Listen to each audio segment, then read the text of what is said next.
All right, so we're getting ready to go live. So All right. we don't need to test anything from his end, do we? No. Okay.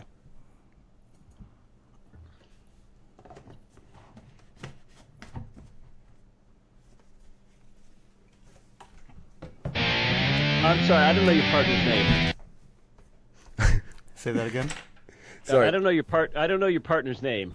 This is Matt. Yeah, I'm Matt. Matt? Yes. Okay. Okay. All right. We're going to be going live in just a second.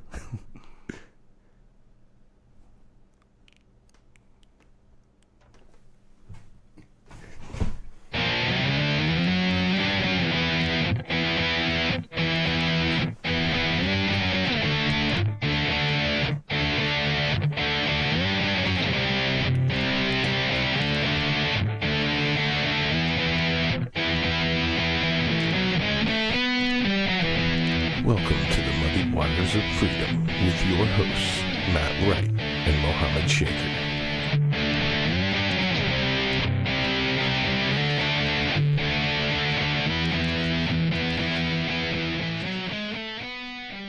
Good morning, good afternoon, or good evening, and welcome to the Vanguard for Matt. Whoops. Hang on. Was that you? Yeah. Oh, sorry. For Mohammed Shaker, I am Matt Wright, and together we are traversing the muddied waters of freedom. What's going on, buddy? Hello, Matt. How are you doing today? I am okay. I actually have been to the gym today already, and I I've don't eaten. believe that. I did. I went to the gym this morning. I could show you a picture if you want the gym selfie. Well, if you don't post about going to the gym on social media, did you really go? Did it really exist? Yeah. No, it didn't. But I did send a gym selfie to somebody, so there is evidence that it actually Okay. happened. Okay, cool. Yeah. So it's going to be a great show today. It is going to be a great show today. Would you like to introduce our guest? Sure. Excellent. So a lot of people are very excited to see you on today, sir. We have the president of the Mises Institute out of Auburn, Alabama, right outside the school, Jeff Deist. How are you doing today? I'm sorry, can you repeat that? I'm doing great. How are you guys doing? Okay, good. Yeah, we're doing all right, sir. How about yourself? Doing really well. Thanks for taking some time out of your Saturday to join us for an hour of Liberty fun. Sure, absolutely. Can you tell us a little bit about yourself, sir? Well, for libertarian purposes anyway, I've been... I never went through the liberal or conservative phase. The first time I could vote was 1988, which was the second Reagan election. And fortunately, I had a father who happened to have a copy of The Road to Serfdom by Friedrich Hayek laying around the house somewhere. Mm-hmm. And I had an older brother who was reading Reason Magazine, if you can believe that. Wow. In the 1980s, when Reason Magazine was a lot younger, the print version of Reason Magazine. Yeah.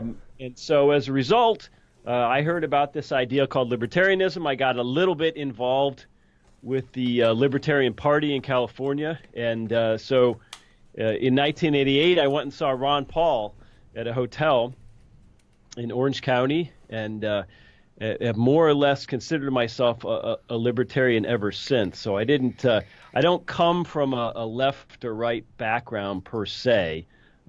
And really, I just kept in touch with Ron Paul over the years, knew him a little bit. I've known him personally for a long time, know his wife Carol real well. Mm-hmm. And just through coincidences, circumstances, I ended up working in his congressional office. Okay, yes, yeah.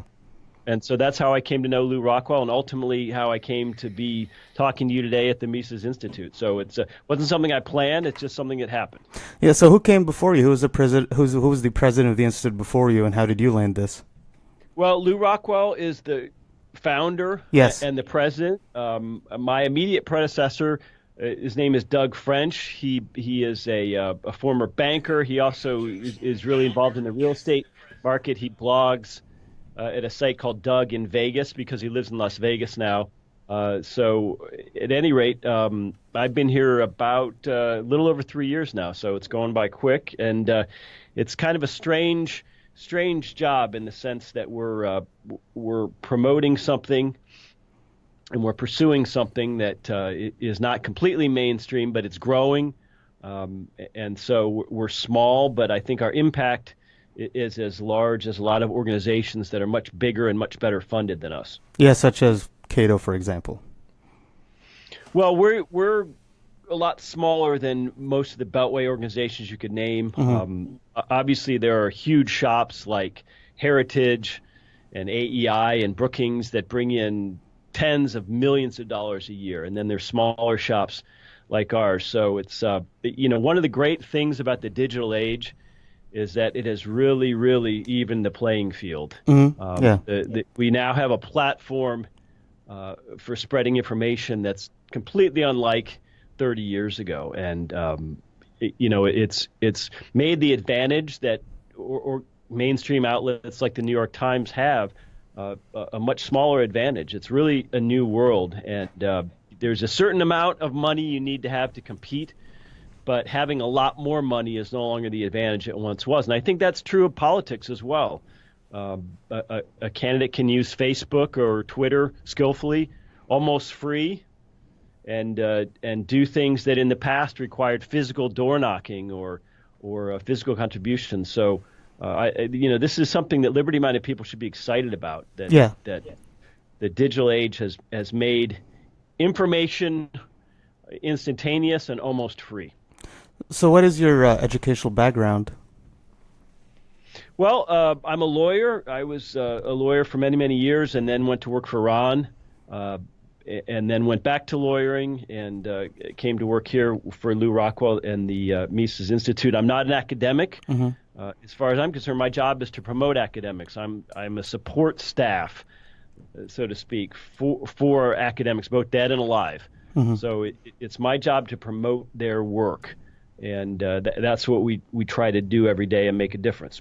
Yeah, so it's interesting you're talking about the funding that you get for the Mises Institute. I remembered I was not at Mises University this year, but I was last year. And I remembered you guys had donors in the Middle East, out of all places, which really surprised me because I did not think that there were people such as myself, especially living over there, that would agree with small government, no government ideas, limited markets and all that. How did you guys go about selling this limited market idea and getting funding from that overseas in places where it's definitely even more fringe than it is in the United States to talk about libertarianism? Well, we have a few individual donors who happen to live in the Middle East, in Dubai and Bahrain and a couple of other places. They're just individuals like anyone else. There's actually a really interesting history behind business and capitalism in Islam. Obviously, Islam's a very broad topic, so we can't sort of speak of one view of business or capitalism or markets within Islam. But there is a strain of pro-business thought within Islam, and one of our supporters in particular, Yusuf Amawayed, has done some podcasts with Lou Rockwell on this very subject. So people all over the world are interested in these ideas for a very simple reason. They're not spoiled like we are in the West. Right. You talk to people in China and the Middle East, and they want to have iPhones. They want to have all the material comforts and wealth that in the West we just take for granted. So we're kind of jaded here. I mean, here we are talking about Occupy Wall Street and Bernie Sanders and socialism, things that have been completely debunked, whereas the East, which we used to think of as the old world, is far more interested in capitalism and markets and reading Hayek and Mises and Rothbard, because they've essentially had a boot on their neck for so long that they're growing like crazy. You could look at a 6-year-old kid and say, "Oh my gosh, look how much he's growing every year." That's really the case in China and the Middle East. So it's interesting. It's also a bit sad that we become jaded about liberty in the West, and even indifferent towards it, and even hostile towards it, when there's so much interest in the East, because people who have lived in countries that weren't capitalist are a little more optimistic about what it brings. Yeah. No, that's actually very true.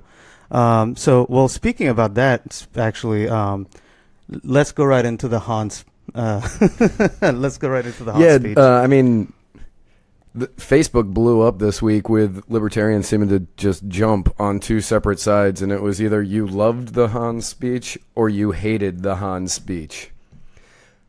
I was on the I loved the Hans speech. I thought it was great. I thought it was fantastic. I thought he did a great job, and I sent that video.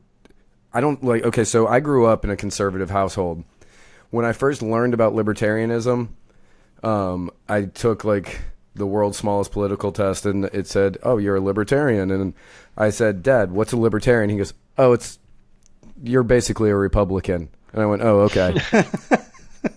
Jeez. Yeah, and I was like, "Oh, okay. Sure." And then I started doing more research on it, and I was like, "No, I'm not.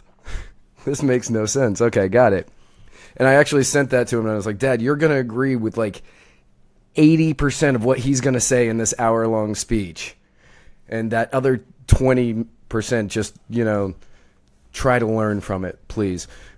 And I don't know if he's watched it yet or not, but I thought it was a great speech. But it seems as though libertarians are just completely divided on this. And I wanted to get your take on it and what you thought. And where the divide is coming from is what I'm really kind of concerned about, and what we can do to help bring the Libertarian Party together. Well, I don't think libertarians per se are divided on the state. I think libertarians, like anybody else, have their own particular cultural preferences.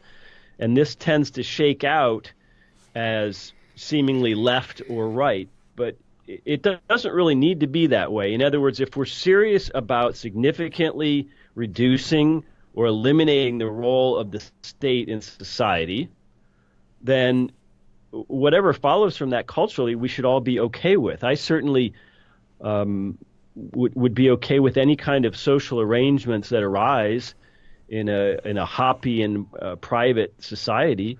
And I think people who have either left or right cultural preferences, either egalitarian or traditional, we might say, as broad terms, should be fine with this. The idea is that right now, what makes us all hostile to one another in society is that the fact that we're yoked together involuntarily by this thing we call the state. Mm-hmm.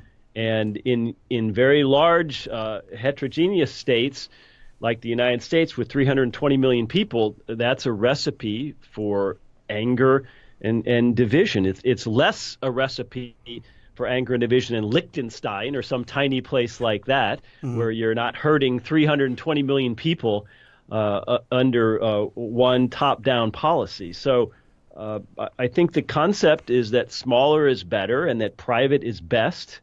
I don't think a Hoppian society would be free of all trouble or unhappiness by any stretch. But you guys are closer to this than me on social media. When you say that it's caused a huge rift or divide, you'll have to tell me a little bit more what you mean. Well, you've got a lot of people were saying that they thought that the Hopf speech was awful, and I mean that is literally what the posts were saying. It's kind of broad. Yeah, they're just like, it's awful, and then there would be really long 400 comment discussions that I wasn't going to go through each and every comment. But essentially what it seems as though is that many of them were saying that they felt as though Hopf was sort of for lack of any better term, a precursor to the alt-right. Like, he doesn't actually care about the minorities. And the way that I heard what he was saying personally is that if I have 500 acres of land and I want to live with like-minded people, and I was selling off my acres of land to people I wanted to live next to, and then they didn't want to live by the rules or the contract. Right, the rules of the contract that we have all agreed on, we wouldn't force them out. We wouldn't force them out. We would just kind of publicly ostracize them until they left. And I was like, yeah, that sounds absolutely wonderful to me. That sounds great. But they were saying, no, that's just ways to keep people who are exactly alike together. Okay. Well, look, I don't think Hopf is the precursor to the alt-right, because the alt-right is a statist view that relies upon either nationalism or something further than that to engineer society. And libertarians, and certainly anarchists like Hopf, would eliminate state power entirely. So this idea that Hopf is some sort of gateway drug to the alt-right is interesting to me, and I think it's false, and I think that's part of what he disabused in his talk. He particularly pointed out some strong differences between libertarianism and alt-right thinking. But I think it's funny that you bring up this idea of he wouldn't care about the minority. This is great, because here we've got Hopf, a German married to a Turk, living in Istanbul, which is a 99.8% Muslim majority country. So if anybody's a minority these days, it's Hans Hopf in Turkey. I did not know this. Yeah, That's I awesome. did not know that about him. That's And this is quite interesting to me. I'd also like to know about some of the leafy white zip codes of the professors who criticize him, because I have a feeling that these colleges at which they teach are not in the hood. yeah. So, look, I think a lot of libertarians don't like Hopf because they think he's harsh, and because they think his language or his approach is not a Big Ten idea. And they think that libertarian is better sold with a softer or even an egalitarian approach. I get all that. It hasn't worked too well. I don't think being Democrat light or Republican light is the way to go. But there's a bigger question when it comes to selling libertarianism, when it comes to Hopf. And that question is, are we trying to sell something political? And I think a lot of libertarians would say, yes, we are. And Hopf would say, no, we're not. I agree with no. I think that if we look at the world today, every aspect of human life is becoming more and more decentralized, Yes. except government. In other words, work life, family life, business life, industries, all of this is becoming just-in-time, decentralized, spontaneous, with diffuse knowledge spread throughout the economy. Obviously, the digital age has accelerated this. It's only government where we see bigger and bigger and bigger. People want the EU instead of Europe. They want the UN instead of countries. They want the WTO. They want the World Bank. They want the IMF. So governance is the only part of human life that's going in the wrong direction, that's going in the centralized direction. And I think it's a bad idea for libertarians to promote universalism or globalism when it comes to political arrangements. Certainly we have universal principles regarding human nature, regarding human flourishing and property rights and self-ownership. Those are certainly universal concepts, but universal political arrangements, I think it is a when you want to talk about an uphill battle, we can't even get agreement within amongst libertarians. How are we supposed to get a 51% electorate in the United States, which is a fairly, compared to the rest of the world, libertarian thought flourishes here. And a 51% electorate in the United States basically means about 70 million folks. Is that our goal, or should our goal be to promote decentralization, to promote subsidiarity, and to try to push down a concept that even the left has embraced since Trump won, which is federalism? Yes. Which is the idea that we shouldn't all be yoked. We shouldn't all be terrified of what some congressman or senator from another state is going to vote on, for the same reason that we don't worry about the French. We don't have a culture war with the French. The French look down on Americans as sort of the ugly tourist and the uncouth lout walking around Europe in his cargo shorts. and Americans look down on the French as these kind of hoity-toity sophisticates. Mm-hmm. But we're friendly with the French. We don't have a culture war with the French because we're not politically yoked with them. Mm-hmm. Macron becoming prime minister of France doesn't really affect us, and this is how people within the United States ought to look at one another. I think it would be. I think it's the only way to ratchet down the ugliness that's out there between the alt-right and Antifa, and I think it's the most realistic path for libertarians. So I'm not a universalist when it comes to political arrangements. Mm-hmm. Actually, funny enough, I agree with that because I think it was during the Tom Woods show that we were all at where somebody made the comment, it might have even been Tom, where somebody said most of our everyday interactions, all of our interactions are all anarchist. There's no government involvement in almost anything we do until we stumble into the government for something we actually have to do. Yeah. Like, getting your driver's licenses or whatever. I was going to say that was either Tom or Michael. Yeah. Michael Malice. Okay, yeah. For anybody who wasn't there. Yeah.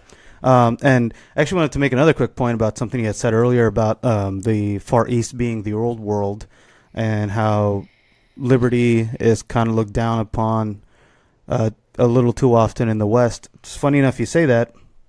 I agree.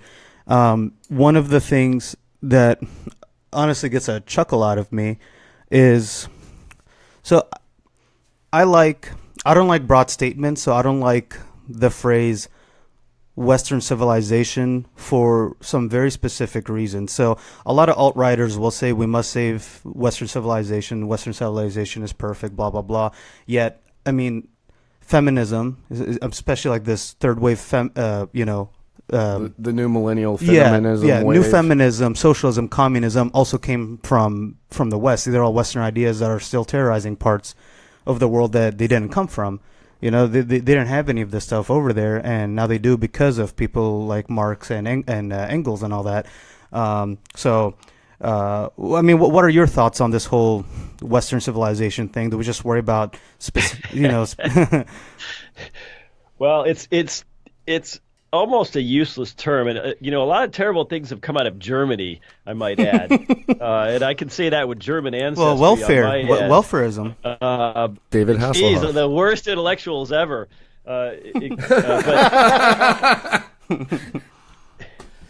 Except for Hoppe, of course, who's a good intellectual. Right. Look, I don't think 100 years ago people would have used that term. I would think they would look at a German and an Italian as two radically different things, or the relative cultures of those two places. But I understand what people mean by it.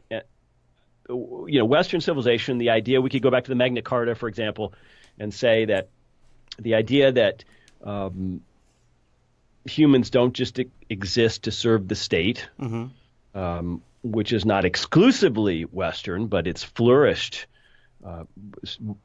more strongly in the West. I understand that. I do think the Enlightenment was a good thing. I think that Western civilization, as a very broad term, has been preferable. It certainly produced more material comfort. It's also produced some horrific world wars, and it's produced the only country to use nuclear weapons.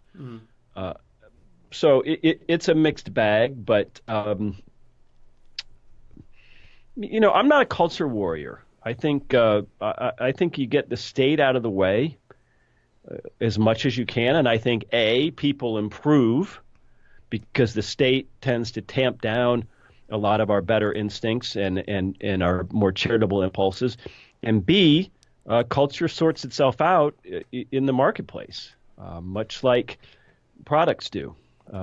So I don't think culture is something that has to be defended or promoted. I think culture is something that emerges. Well, speaking now of the speech again, there was one thing that I needed clarification on, because he said something that did sort of make sense to me. I just didn't understand how that was. I don't know how to explain this morally correct, I guess, but he was talking about how having people espouse socialist and communist views would obviously lead to people taking our stuff from us, and that we should be able to forcibly remove those people. It didn't sound like it didn't sound like the whole 500 acres argument. I think it was a different part of this. Yeah, it was a different. And that's why I was really confused about that. Should we not win our ideas without force? Like show that our ideas are better without removing people, or what? And this is probably a question that a lot of people are wondering anyways, because they see all the memes. Yeah. I think Hopf was talking about in a private society where people have agreed to a set of terms. If they begin to modify or reject or breach those terms, then it's certainly the mechanism is to ask them to leave the community. There's no question about that. I think what you're talking about is before we arrive at that sort of situation, let's say in present day America, I don't think we have any cause to physically aggress against people because they happen to be a communist or a socialist or something. I think that we have to apply the same concept of Rothbardian self-defense as the only justification for force as we would in any other situation. Would you mind explaining that for our viewers, Rothbardian self-defense? Well, and I don't want to suggest that it originated with Murray Rothbard. It really originated with Thomas Aquinas and some Catholic scholars in what we could broadly call just war doctrine, which if you sort of unravel that and unpeel it down to the individual level, says that force is only justified in matters of self-defense. So we can quibble about defining defense of oneself and defining defense of one's loved ones and whether that would extend to property. Is it okay to shoot some guy who's trying to steal your car but not harm you physically from 50 yards away? That becomes a question of proportionality and situationalism. But I think in general there's a strong Rothbardian concept in libertarianism that says force is justified against people only in self-defense. So I think when you start talking about anticipatory self-defense, that's a very slippery slope. Okay. Yeah. I have some questions for you from some of our viewers. Josh Hansen would like to know, how do you stay so principled despite attacks by other libertarian organizations? And also, do you have any funny experiences working at the Mises Institute?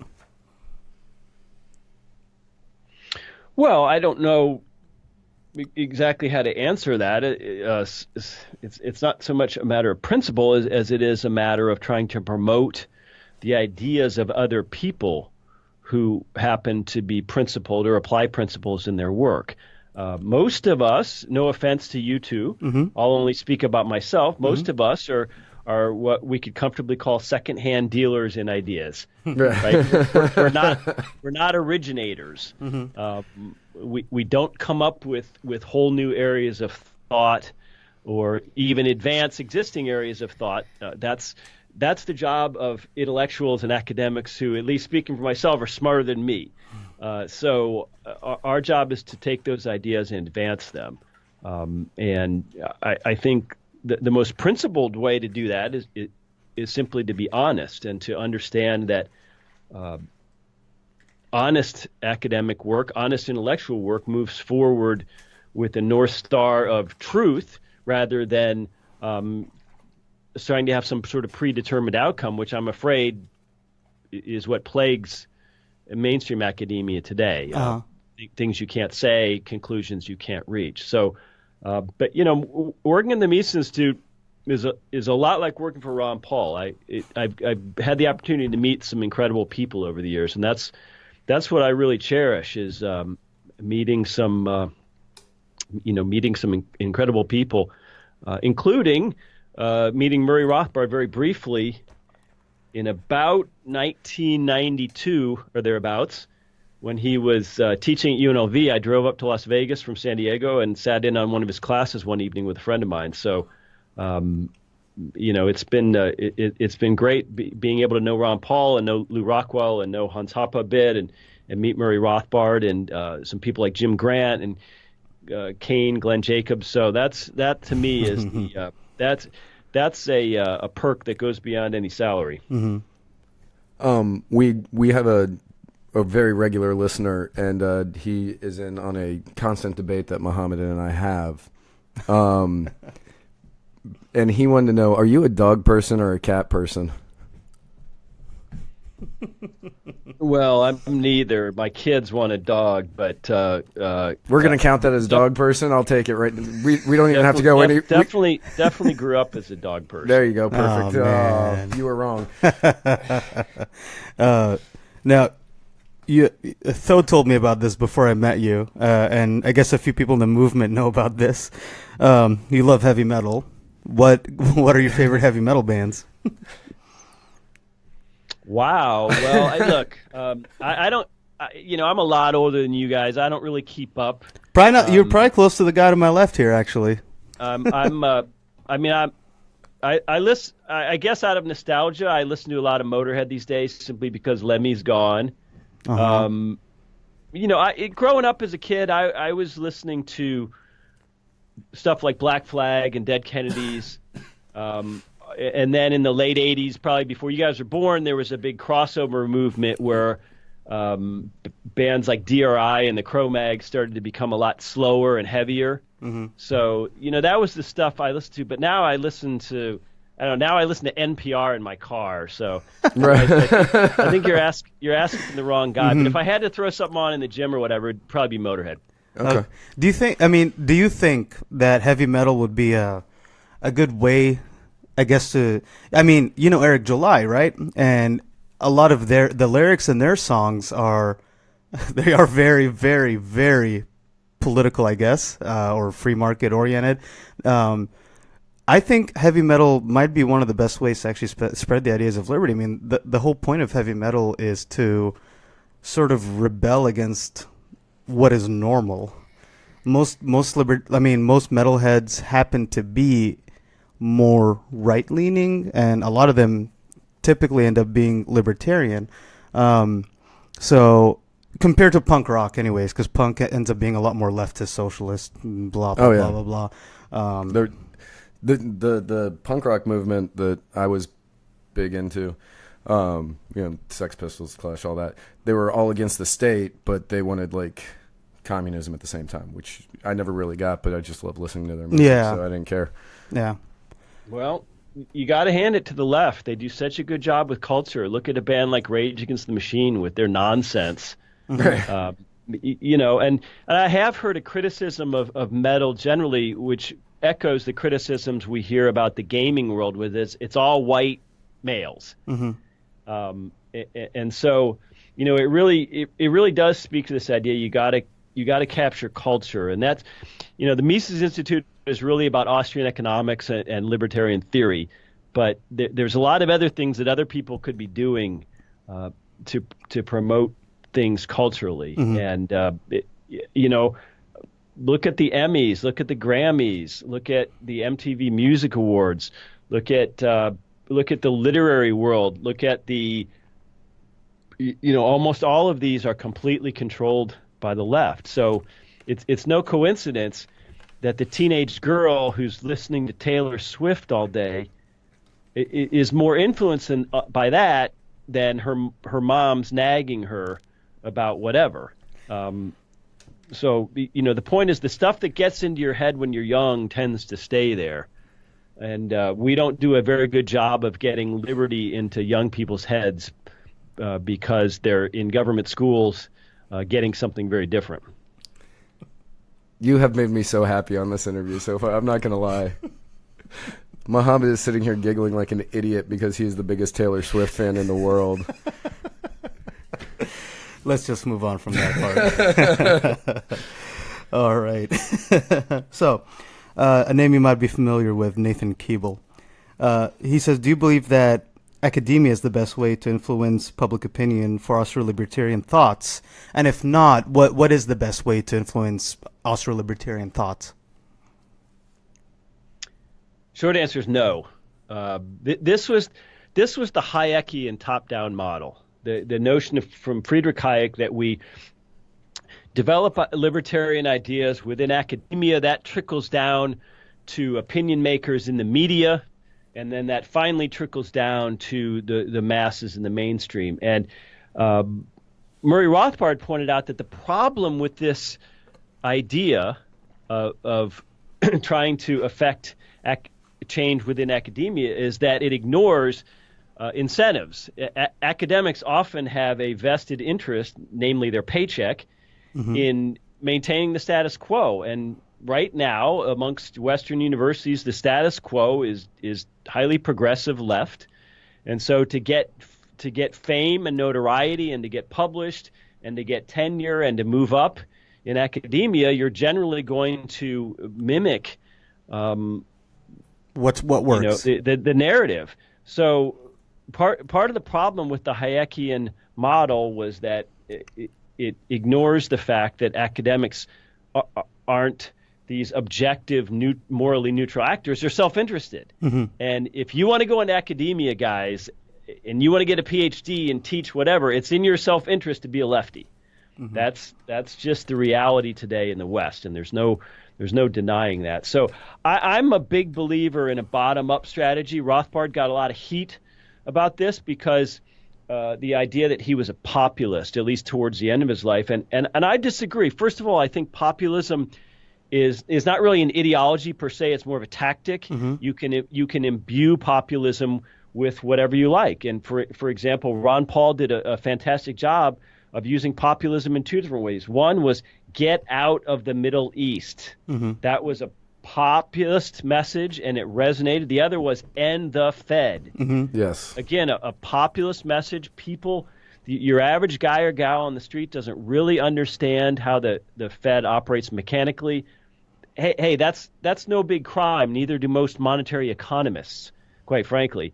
But nonetheless, it resonated as a message. And let's not forget that when we're talking about populism as a strategy versus a top-down academia type strategy, there's nothing wrong with being anti-elite when elites get that way and stay that way through their cozy relationship with the state. And a lot, and I won't say all, there's certainly a meritocracy of sorts in America, and there are certainly elites, financial and otherwise, in America who have earned it. But there's an awful lot of them who obtained elite status through the Fed and its unbelievable run-ups in the equities markets. In other words, gaming what the Fed does or gaming what the state does. So, the idea that we shouldn't be attacking elites because that's somehow anti-intellectual is dead wrong. We absolutely should be attacking elites with a populist message because most elites are state-connected. Yes. Going on the Fed, I got into a debate yesterday. I don't know if you're into cryptocurrency at all, but somebody posted that Bitcoin went up $700 2 days ago, I think, whenever that was. Yeah. Which, that was awesome. God bless that for happening. But this guy commented and goes, Bitcoin is it's a scam. It's a collectible, like a mint Yoda doll from the 70s that your parents forgot to give you, and stuff like that. And I began arguing. He was like, it's not a currency. And I was arguing with him, and I said, of course it's a currency. People can use it to make transactions. That makes it a currency. He said, no, it's not a currency because it's not run by the government. The government needs to be able to hold on, like be in charge of the currency in order to inflate and deflate as necessary. And we went back and forth for a while, but I was wondering what your opinion was on, one, what the definition of a currency is, and two, should the state be inflating and deflating the quote unquote national currency just because they feel that they need to? Isn't it interesting that this guy thinks that only states can issue and back currencies? I guess he's never heard of Spanish galleons that they found, lying at the bottom of the sea on some wreck in some chest full of gold and jewels. But look, this is a 20th century attitude. It's very common, and whether cryptos are a currency is very simple. That's for the market to decide. The degree of moneyness of any commodity, even is up to the marketplace to decide. So there's some, I don't know what the magic moment is, but there's some point at which Bitcoin or another crypto is widely accepted enough for day-to-day transactional stuff, not just as some sort of investment that you buy. There's a point at which you say, yeah, it's a currency, and it's not really. I mean, that magic moment doesn't really interest me. I'm more interested in the technology and what blockchain can do in terms of acting as a trust agent, taking out the middleman and taking out the need for a lot of lawyers and government offices to do things like attest to the good title of a piece of property before you sell your house, or attest that the money is there in an escrow type transaction for someone buying a business. I think it's a fascinating technology. The sky's the limit, but if whether something is money or the degree to which the degree of its moneyness is up to the market to decide. It's not any individual's place to proclaim it. Yeah. Well, also, so the admins of Liberty Memes say hello to you. They're big fans. One of our viewers, Karen Smith, wants to know. So in Florida, we have a big issue with the medical marijuana racketeering with the government. It's not exactly it's not exactly the free market solution it was supposed to be. No, it's pretty much a monopoly. Yeah. What is the best way for Floridians to go about fighting that or influencing a way around that? Well, they have to do. Your state capital is Tallahassee, correct? Yes. They have to turn their backs on Tallahassee the same way medical marijuana states turn their backs on Washington, D.C. In other words, decriminalization of at least medical marijuana is one of the great Irish democracy stories of the last 10 or 15 years. The federal law basically preempts state medical marijuana laws. Mm-hmm. Okay. But states did it anyway. And guess what? The feds didn't send in a bunch of armed SWAT agents. The states just shrugged and said, you know what? We can no longer deal with marijuana as a criminal issue with all the unfunded liabilities of having to put everybody in jail because we pull them over for a speeding ticket and they've got a couple joints in their ashtray. The states just began to shrug and say, no mas, we can't handle this and we're going to do something about it. And the feds said, no, you can't. Federal law preempts this. Mm-hmm. And the states said, well, we're going to do it anyway. And they did it. And Obama, to his credit, one of the best things Obama didn't do was he didn't go crazy and send in the federales to Colorado or to Oakland or anywhere else. And now medical marijuana has a foothold and it's gaining momentum. I was actually just in Orlando a couple weeks ago and I saw a couple of medical marijuana shops near a restaurant. And now it's something that the feds are probably not going to be able to squash. It's really an amazing libertarian story that didn't require political action, national political action. It didn't require, even 51% electorate necessarily anywhere. It's a story that fascinates me, and it's such a huge success story that libertarians don't talk about sometimes. I think it's absolutely the model for which libertarians should apply gun laws or anything else that interests them. It was a form of nullification that took place in broad daylight, right under our noses. And here we have. Now, I wasn't aware, I'm sure the state of Florida tries to cartelize it and get tax revenue. Yes, and this absolutely. and that. So now you got a new fight on your hands. But it's still a big deal. And I hope that it works out for you guys. Yeah, same here. Yeah. I just lost my train of thought of what I was going to say. Oh, yes, I remember. So in your experience so far at the Mises Institute, you're all about influencing and being a secondhand seller of philosophies and ideas, what has been the goal of Mises University, and have you been meeting that goal? Well, the goal is to bring young people from around the world here and undo any economics they might have been taught, and reinstall some new software, and get them thinking the right way about economics as the study of what humans actually do that has some a priori assumptions behind it, that has some deductive reasoning involved, and begin to understand money and banking and the methodology of economics and how interest rates arise and a lot of other things. Mm-hmm.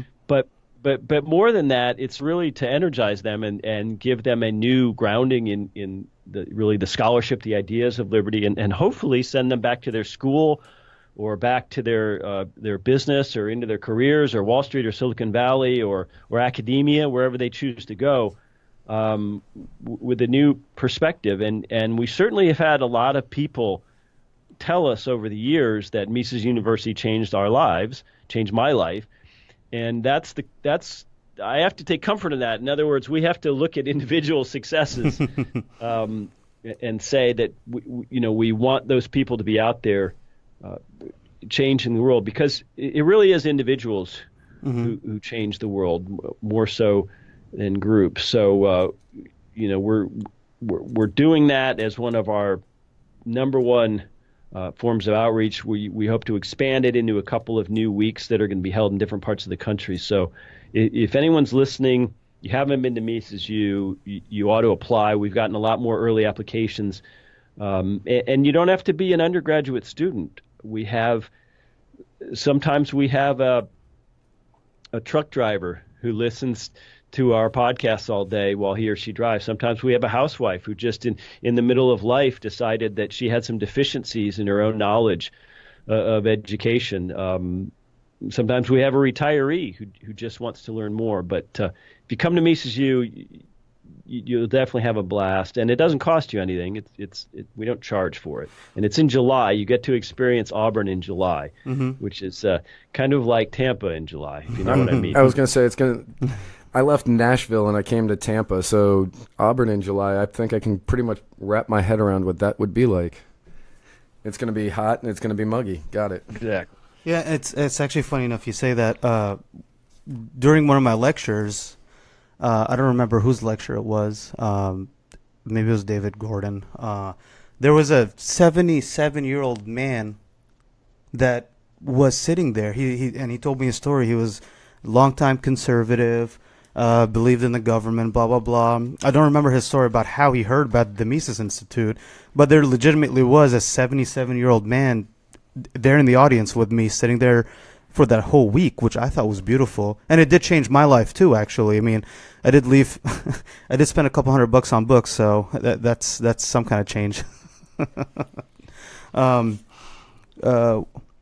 Speaking of current events, what's your thoughts on this whole Rand Paul, Donald Trump, the healthcare executive order? The healthcare executive order, because there's been a lot of people discussing if people on the, people always talk about how we were not okay with President Obama passing executive orders all the time.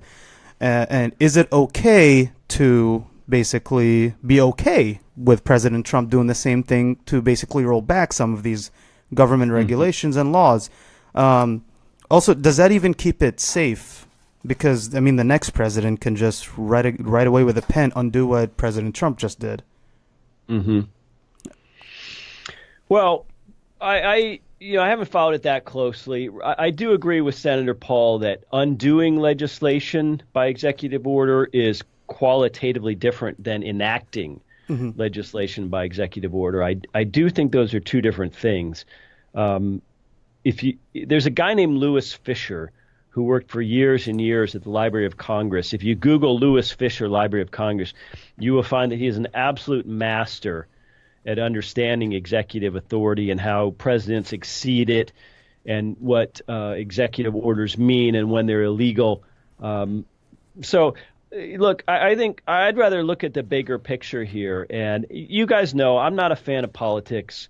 I don't get excited about Obamacare or what what Roy Moore running for Senate in Alabama and that sort of thing. But I will say this: I know Ron and Carol Paul very, very well. I don't know Rand much. I've met him.